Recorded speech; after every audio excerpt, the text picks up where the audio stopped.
What is macroeconomics? Is a branch of economics dealing with the performance, structure, behavior, and decision-making of an economy as a whole. This includes regional, national, and global economies. What does macroeconomic policy mean? Is one that affects a country or a region in its entirety.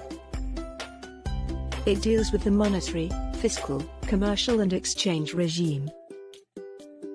Which are the two macroeconomic policies that exist?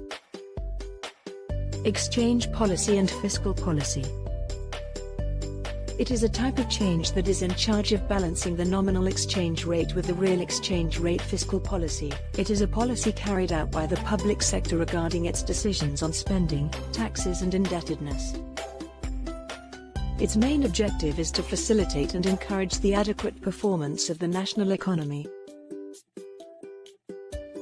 What is the role and impact of international economic institutions for the decision-making process in regard of domestic macroeconomic policies?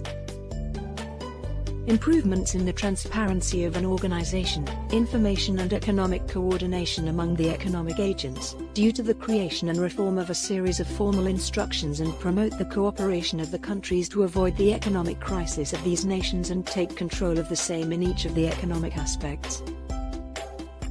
What are the functions of the executive and legislative branches in fiscal policy?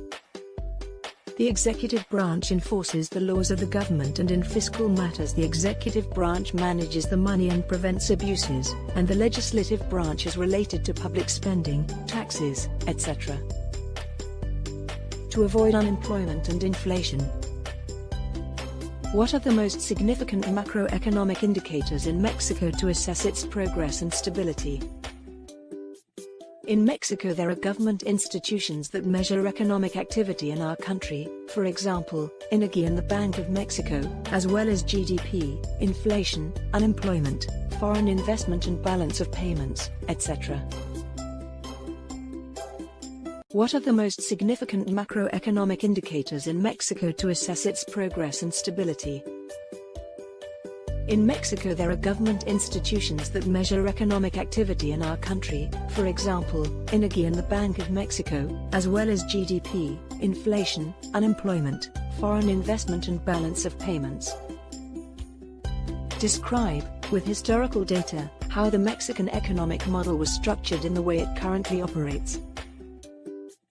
Our country has adopted a form of mixed economy, whose intention is to coexist as harmoniously as possible, through an economic planning, which is not the same as a planned economy. Both systems, that is, a market model liberal. What institutions are responsible for determining monetary policy in Mexico? The Bank of Mexico. Which organs are responsible for determining fiscal policy in Mexico? The federal government, through the Ministry of Finance and Public Credit. How do Mexican fiscal and monetary policy work, and what are the consequences of each for people? They anticipate lower taxes before a stagnation of the economy. Both agencies must maintain a solid economy in the country and its population. Identify the ideologies that explain the structure and functioning of the current Mexican economic model. The ideologies that explain the structure and functioning of the current model are ideologies with a socialist orientation. How does the structure and functioning of the Mexican economic model impact on respect for human rights and the search for social justice? In which individual rights, free expression, freedom of work, freedom of industry, private property, among others, are respected.